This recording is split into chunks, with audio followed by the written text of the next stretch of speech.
हर कुछ दिन पर राहुल गांधी इस भारत देश की जनता को, राजनीति के नेताओं को इंटरटेन करते हैं और इसलिए राहुल गांधी की मोर्चा या कोई भी यात्रा बस एक इंटरटेनमेंट का साधन बन करके रह जाती है। राहुल गांधी कोई भी यात्रा निकालते हैं, उसे किसी को फायदा हो ना हो, लेकिन राहुल गांधी के ऊपर एक ठप्पा जरूर लग जाता है पप्पू का। भले ही इन्होंने भारत जोड़ो यात्रा निकाला, लेकिन वह साबित हुआ भारत तोड़ो यात्रा के रूप में। भले इन्होंने अभी भारत न्याय यात्रा निकाला है, लेकिन यह साबित हो रहा भारत अन्याय यात्रा के रूप में। तो फिर से एक बार राहुल गांधी के खिलाफ एक मामला दर्ज हुआ है, एक बड़ी कार्रवाई हुई है, उनकी फिर से खटिया खड़ी कर दी गई है। दोस्तों, पूरा खेल आपको समझाते हैं कि राहुल गांधी फिर से कैसे चारों तरफ से शिकंजे में फंस चुके हैं और वह भारत न्याय यात्रा का जो प्रोपेगेंडा खेल रहे हैं वो भी फेल हो रहा है। भारत अन्याय यात्रा कैसे साबित हो रही है भारत न्याय यात्रा, ये भी आपको बताएंगे। नमस्कार, मैं आशीष राठौर आपका फिर से एक बार स्वागत करता हूं। राहुल गांधी की यह शुरू से आदत है कि तुच्छी और नीच बयानबाजी करते रहते हैं। ये इस हरकत से वह पीछे नहीं हटते हैं, कोई मौका नहीं छोड़ते हैं अपने आप को नीचा दिखाने का।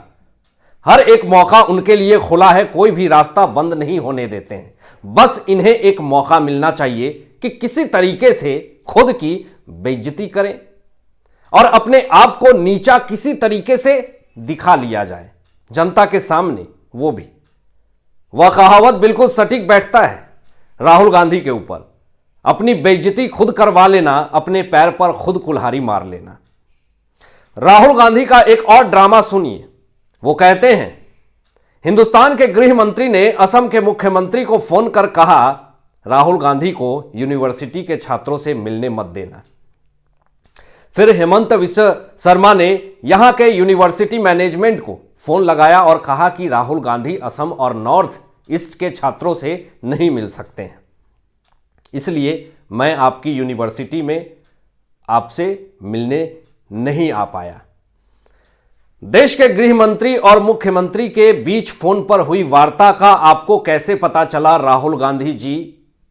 क्या आप बताएंगे? क्या आपको या पप्पू भैया को भी इन्होंने कॉल में ऐड किया हुआ था क्या? काफी हास्यास्पद लगता है ये सारी चीजें। इतना ही फेंकिए जितना विश्वास करने लायक हो। इसका मतलब यह है कि कांग्रेस गोपनीय ढंग से भारत के गृह मंत्री जी का फोन टैप करा रही थी। यह अपने आप में अपराध है। डालो ऐसे लोगों को अंदर जो इस तरह की बातें करते हैं। दोस्तों, आपको पता होगा कि अभी राहुल गांधी भारत न्याय यात्रा के दौरे पर हैं। असम में मंदिर में जाने से उन्हें रोक दिया गया, जिसके लिए हाई वोल्टेज ड्रामा करना शुरू कर दिया राहुल गांधी ने और अब तरह तरह के पैतरे अपना रहे हैं। जहां पर अन्याय हो रहा कांग्रेस की सत्ता में, राहुल गांधी वहां नहीं पहुंच रहे हैं। इनका भारत न्याय यात्रा नहीं, भारत अन्याय यात्रा शुरू है और ये वहां पर यात्रा कर रहे हैं जहां बीजेपी की सरकार है। जहां पर कांग्रेस की सरकार है वहां पर यात्रा ये नहीं कर रहे हैं। असम के मुख्यमंत्री हेमंत विश्व शर्मा ने स्टेट पुलिस को भारत जोड़ो न्याय यात्रा के दौरान कांग्रेस कार्यकर्ताओं को गुवाहाटी में प्रवेश करने से रोके जाने के बीच भीड़ को उकसाने के लिए राहुल गांधी के खिलाफ मामला दर्ज करने का निर्देश दिया है। इससे राहुल गांधी की एक और समस्याएं बढ़ गई है। अब आगे सुनिए। हेमंत विश्व शर्मा कहते हैं कि यह असमिया संस्कृति का हिस्सा नहीं है। हम एक शांतिपूर्ण राज्य हैं। ऐसी नक्सली रणनीति हमारी संस्कृति के लिए पूरी तरह से अलग है। मैंने डीजीपी असम पुलिस को भीड़ को उकसाने के लिए आपके नेता राहुल गांधी के खिलाफ मामला दर्ज करने को कहा है। कांग्रेस पार्टी द्वारा आज असम में भारत जोड़ो न्याय यात्रा फिर से शुरू करने के बाद गुवाहाटी में प्रवेश करने की कोशिश कर रहे राहुल गांधी के साथ लगभग 5000 कांग्रेस कार्यकर्ताओं को रोक दिया गया। दोस्तों, इसके बाद पार्टी कार्यकर्ता पुलिस अधिकारियों से भिड़ गए और पुलिस अवरोधकों को तोड़ दिया। पुलिस ने भीड़ को तितर बितर करने के लिए लाठीचार्ज किया। डंडे मार करके जब असम पुलिस 5,000 कांग्रेस कार्यकर्ताओं को भगाना शुरू किया तो वहां पर राहुल गांधी और साथ साथ उनके कार्यकर्ता ड्रामा करने लगे, पूरी तरीके से हल्लाहू हंगामा करने लगे, पूरी तरीके से गुंडागर्दी करने लगे, जो कल को राहुल गांधी और सुप्रिया श्रीनेत कांग्रेस की प्रवक्ता बीजेपी के लिए गुंडा शब्द का प्रयोग कर रही थीं। आज वही 5,000 कांग्रेस कार्यकर्ता के गुंडागर्दी पे ये सारे लोग उतर गए और अशांति का माहौल चारों तरफ फैला दिया। लेकिन राहुल गांधी ने कुछ नहीं एक शब्द कहा इस पे।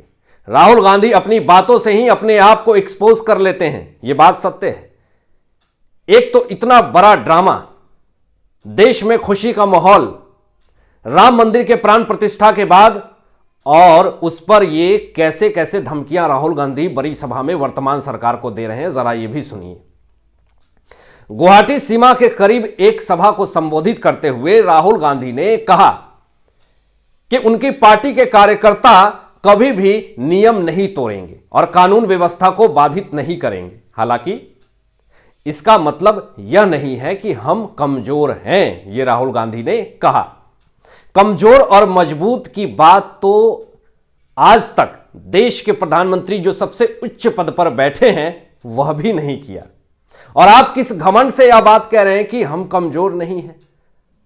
और जो अगर यह बात कह देता है कि हम कमजोर नहीं हैं, वह सबसे बड़ा कमजोर व्यक्ति है, सबसे बड़ा कायर है। देखते हैं एक माफिया जो होता है वह कभी यह नहीं कहता कि मैं तुम्हें टपका दूंगा। उसे पता होता है कि मुझे गुस्सा आएगा तो मेरे यहां आक्रोश से ही खत्म हो जाएगा, कोई ना कोई इसे टपका ही देगा। तो अपनी शक्ति को राहुल गांधी कभी नहीं समझ पाते हैं और नहीं समझ पाएंगे, और खुद की बेइज्जती भरी सभा में करते ही रहेंगे, वो भी जनता के सामने। राहुल गांधी कहते हैं असम के मुख्यमंत्री सोचते हैं कि वह किसी को भी डरा सकते हैं, लेकिन कांग्रेस पार्टी डरने वाली नहीं है। वे मेरे ऊपर केस लगा रहे हैं क्योंकि उनके दिल में डर है। वे डरे हुए हैं कि असम की जनता कांग्रेस के साथ खड़ी है। यह बात तो सत्य है कि राहुल गांधी जी, आप जहां और जिसके साथ और जिसके पीछे खड़े हो जाते हैं उसके पीछे असफलता, दुख, कष्ट, पीड़ा, तकलीफ, महंगाई, बेरोजगारी, मायूसी, यह तमाम चीजें उसके पीछे चलने लगती हैं। आपसे विनम्र निवेदन है राहुल गांधी जी कि आप किसी के पीछे मत खड़े होइए। दूसरी चीज की डरने डराने की बात आपके मुंह से बिल्कुल अच्छी नहीं लगती, क्योंकि आप पहले ही मध्य प्रदेश, छत्तीसगढ़, राजस्थान की चुनाव में प्रचंड हार का सामना कर चुके हैं। आपके पास तो मुंह छुपाने का भी जगह नहीं है। दिन दहाड़े झूठ बोलना अगर सीखना है तो राहुल गांधी के बयान को आप सुन लीजिए, आप सीख जाएंगे कि झूठ कैसे बोला जाता है। राहुल गांधी कहते हैं असम के सीएम का सिर्फ एक ही काम है, नफरत फैलाना, एक धर्म को दूसरे धर्म से लड़ाना, एक भाषा को दूसरी भाषा से लड़ाना। ऐसे में जब असम की जनता आपस में लड़ने लगती है तब बीजेपी के लोग आपका पैसा अपनी जेब में डाल लेते हैं। धर्म के नाम पर कौन बांटता आया है, नफरत कौन फैलाता आया है, जाति के नाम पर वोट कौन बटोरता है, यह कांग्रेस पार्टी से अच्छा और कोई नहीं जान सकता है। आपस में कैसे किसको लड़ाना है यह कांग्रेस पार्टी बहुत अच्छे से जानती है, बहुत पुराना अनुभव है इनका इस मामले में। और देश की जनता का पैसा कौन अपने जेब में रख रहा यह भी कांग्रेस पार्टी के हर एक नेता, सांसद, विधायक जानते हैं।